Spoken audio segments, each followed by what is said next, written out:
Hello friends, मैं आशीष परीक्षा सागर YouTube channel में आप सभी मित्रों का स्वागत करते हैं। तो चलिए बच्चों, यूपी पुलिस री एग्ज़ाम को ध्यान में रखते हुए हिंदी स्पेशल बैच आपके लिए चलाया जा रहा है, जिसमें से आज आप पढ़ेंगे अलंकार। आज आपका अलंकार होगा वक्रोक्ति अलंकार। जहाँ कोई बात किसी एक आशय से कही जाए और सुनने वाला उसका अन्य अर्थ लगा ले, वहाँ क्या होगा? वक्रोक्त अलंकार। जैसे उदाहरण है, को तुम हो इत आए कहाँ ते। भगवान श्री कृष्ण कह रहे हैं घनश्याम, मैं घनश्याम हूँ कि तुम घिर के बरसो। राधा जी अंदर से उत्तर दे रही हैं, आप जाइए और कहीं घिर करके बारिश कीजिए, यानी वर्षा कीजिए। अगर आप बादल हैं तो आप जाइए कहीं बारिश कीजिए। है तो भगवान कृष्ण, लेकिन कह रहे हैं मैं घनश्याम हूँ।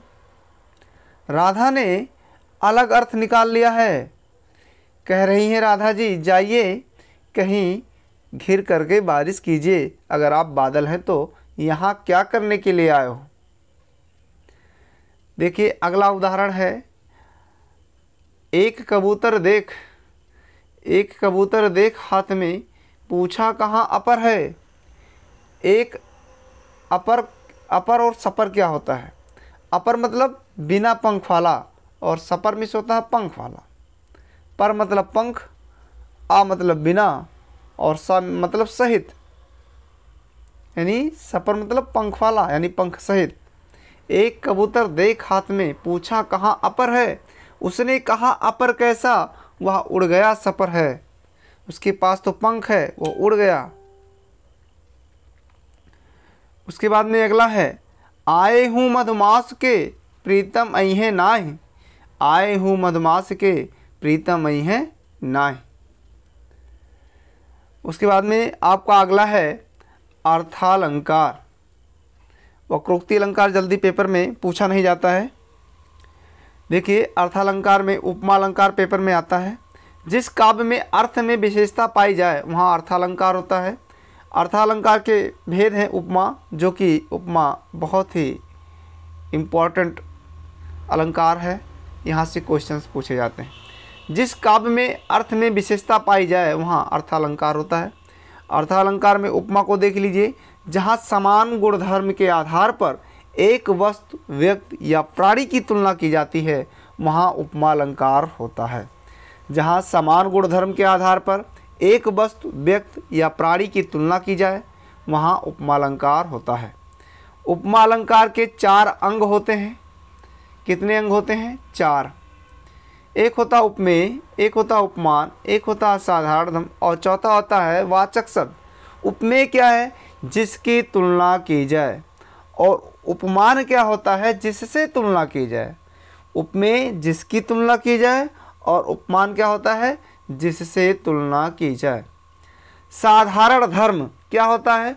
उपमेय और उपमान में पाया जाने वाला वह सामान्य गुण जिसके आधार पर तुलना की जाती है उसको साधारण धर्म कहते हैं। वाचक शब्द, यह तुलना कराने वाला शब्द होता है। उपमा अलंकार में सा, सी, से, सरिस, समान आदि वाचक शब्द होते हैं। अब देखिए उपमा क्या है और उपमान क्या होता है। उपमा मतलब जिसकी तुलना, उपमान मतलब जिससे की जाए। जैसे छोटा का तुलना बड़ा से, उपस्थित का तुलना अनुपस्थित से, नज़दीक, दूर, वास्तविक, काल्पनिक। ठीक।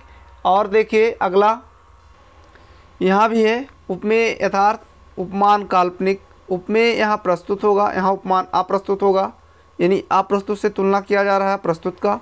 मनुष्य या उनके अंग, जिसे मनुष्य या उनके अंग प्राकृतिक में सूर्य है, चंद्रमा है, आकाश, पाताल, नदी, वृक्ष, लता, झाड़ी।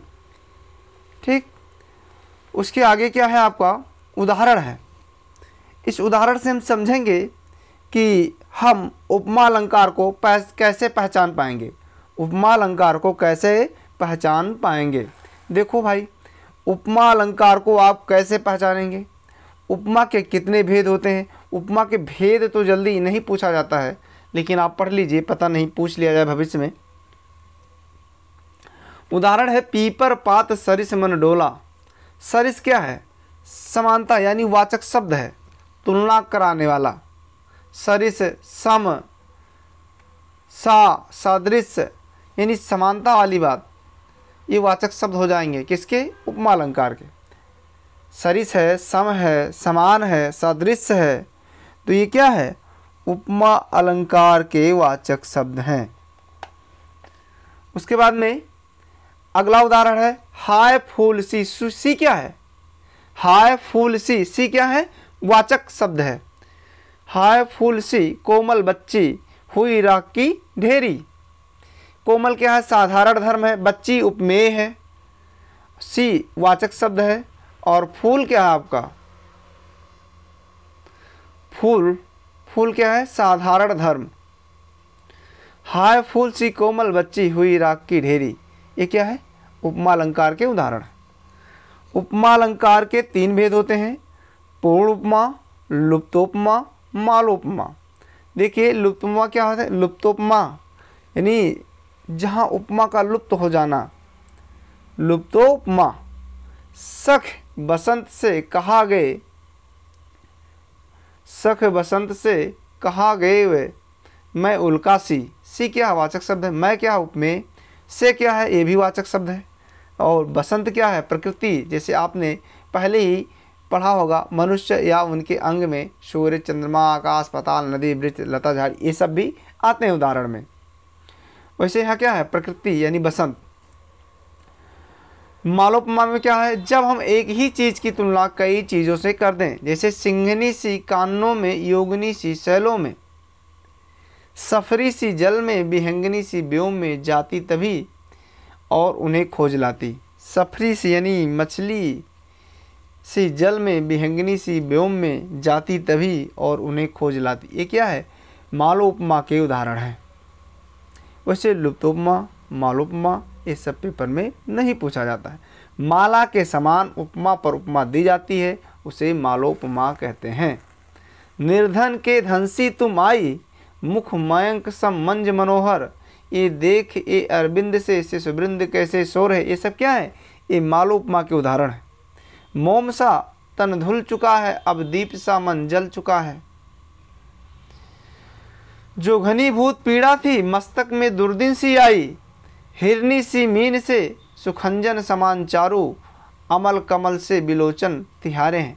ये मालोपमा के उदाहरण हैं, और ये उदाहरण जल्दी आपसे पेपर में नहीं पूछे जाते हैं, क्योंकि मालोपमा पुलिस के पेपर में जल्दी नहीं पूछा जाता है। हाई फाई का पेपर होगा वहाँ पूछा जाएगा। लेकिन हमको पढ़ाना है तो आपको थोड़ा उच्च लेवल भी पढ़ा देते हैं, कहीं कुछ छूट ना जाए। अगर गलती से छूट भी जाता है तो आप कमेंट ज़रूर कीजिएगा। अब आगे चलते हैं। प्रतीप अलंकार। प्रतीप का अर्थ है उल्टा, या उपमा का विरोधी अलंकार होता है। प्रतीप क्या होता है? उपमा का विरोधी अलंकार होता है, और प्रतीप का अर्थ होता है उल्टा।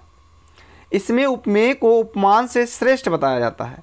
इसमें भी सा, सी, से, सरिस, समान आदि वाचक शब्द मिलेंगे। इसमें भी उपमा जैसा सा, सी, से, सरिस, समान, सादृश्य ये सब वाचक शब्द मिल जाएंगे। उधर नहाए जमुन जल, ज्यों शरीर समश्याम। देखिए सम मिल गया। प्रतीप अलंकार में भी समानता देखने को मिल रहा, सम मिल गया, जैसे उपमा में मिलता है सम, सादृश्य, सा, सी। उसी तपस्वी से लंबे थे देवदार दो चार खड़े, ये भी प्रतीप अलंकार के उदाहरण हैं। बहुर विचार कीन मनमाही, सी बदन सम हिम कर नाही, जह राधा आनंद उदित निस्वासर आनंद, तहाँ कहाँ अरविंद हैं कहाँ बापुरो चंद। ये क्या है? ये आपका प्रतीप अलंकार है, यानी प्रतीप अलंकार के उदाहरण हैं। तो ये उपमा से मिलते जुलते हैं, थोड़ा आपको सावधान रहना होगा, क्योंकि जैसे उपमा में वाचक शब्द आते हैं वैसे प्रतीप अलंकार में भी वाचक शब्द आपको देखने को मिलेंगे। रूपक देखिए जो आपके लिए वेरी वेरी इम्पोर्टेंट है। जहाँ उपमेय में उपमान का भेद रहित आरोप कर दिया जाए वहाँ रूपक अलंकार होता है।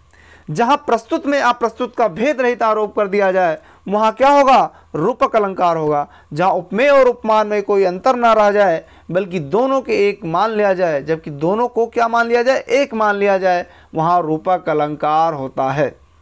जैसे चरण कमल बंदो हरिराई।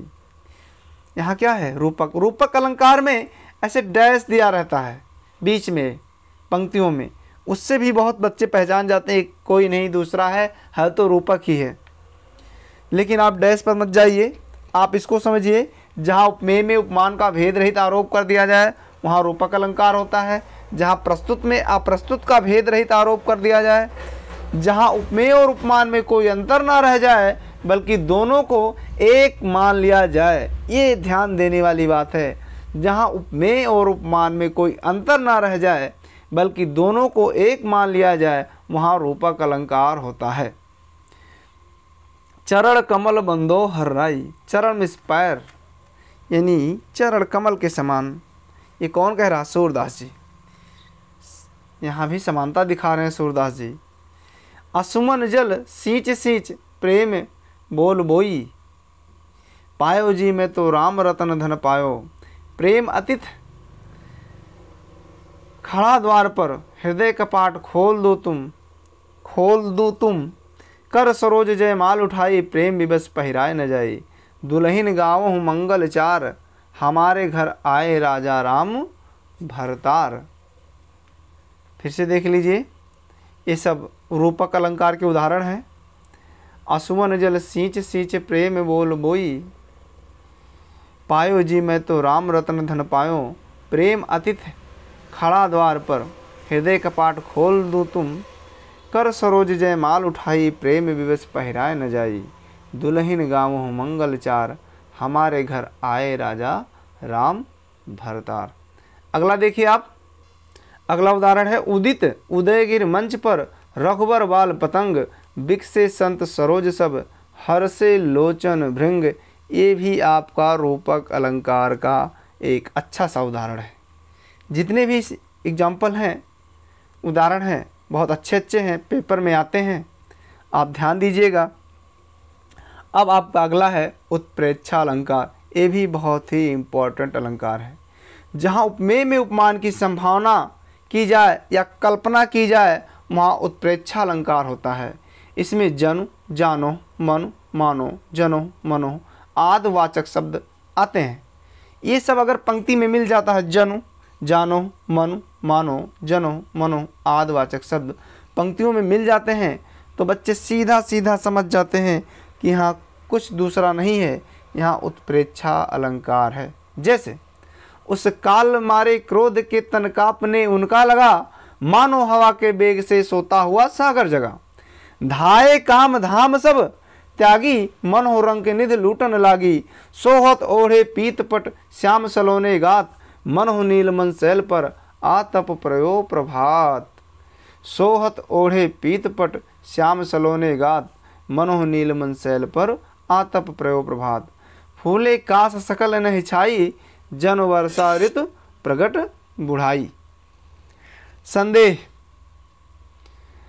समान गुणधर्म के आधार पर एक वस्तु से समान गुणधर्म के आधार पर एक वस्तु में दूसरी वस्तु के होने का संशय होता है, वहाँ संदेह अलंकार होता है। संदेह अलंकार में का, की, के, कीधो, केधो या वा अथवा जैसे वाचक शब्दों का प्रयोग होता है। आपको ये सब ध्यान में रखना है। ये सब पंक्तियों में मिल जाएगा, आपको पता हो जाएगा कौन सा अलंकार है, आप बता देंगे संदेह अलंकार है। जैसे उदाहरण है, तुम हो अखिल में अखिल विश्व तुम में है। तारे आसमान के हैं आए आसमान बन। सारी बीच नारी है कि नारी बीच सारी है। सारी ही की नारी है कि नारी ही की सारी है। आई है वीरता तपोवन में क्या पुण्य कमाने को, या संन्यास साधना है दैहिक शक्ति जगाने को। ये क्या है? संदेह अलंकार के उदाहरण है। आपको वाचक शब्द से खोज लेना है कि ये संदेह अलंकार है। अगला है भ्रांतिमान अलंकार। जहाँ समान गुणधर्म के आधार पर दोनों में भ्रमवश या अज्ञानतावश मान लिया जाता है, वहाँ भ्रांतिमान अलंकार होता है। जहाँ समान गुणधर्म के आधार पर दोनों में भ्रमवश या अज्ञानतावश मान लिया जाता है, वहाँ भ्रांतिमान अलंकार होता है। पाए महावर देन को नाइन बैठी आए, फिर जानी महावरी एड़ी मीड़त जाए। ये क्या है? भ्रांतिमान अलंकार के उदाहरण है। बिल विचार प्रविशन लगो नाग सुंड में ब्याल, ताहू कारो ऊख भ्रम ली उठाए उत्ताल। मुन्ना ने मम्मी के सिर पर देख देख दो चोटी, भाग उठा भय मान कर सिर पर सापिन लोटी। बस बच्चों आज इतना ही, आगे फिर मिलते हैं। अगला चैप्टर आपका यही होगा अलंकार। अभी पूरा अलंकार समाप्त नहीं हुआ है और अगला है अतिशयोक्ति अलंकार, ये भी पेपर में आता है और कल आपका अलंकार लगभग समाप्त हो जाएगा, कुछ नहीं बचेगा। और जल्दी से बस 2-4 चैप्टर और बचे हुए हैं, समाप्त करने के बाद में हम लोग प्रैक्टिस सेट लेकर के आएंगे और यहाँ से 100% प्रश्नों को हम लोग फंसाएंगे पेपर में। तो बस बच्चों इतना ही, आप पढ़ते रहिए, मस्त रहिए, स्वस्थ रहिए। जय हिंद।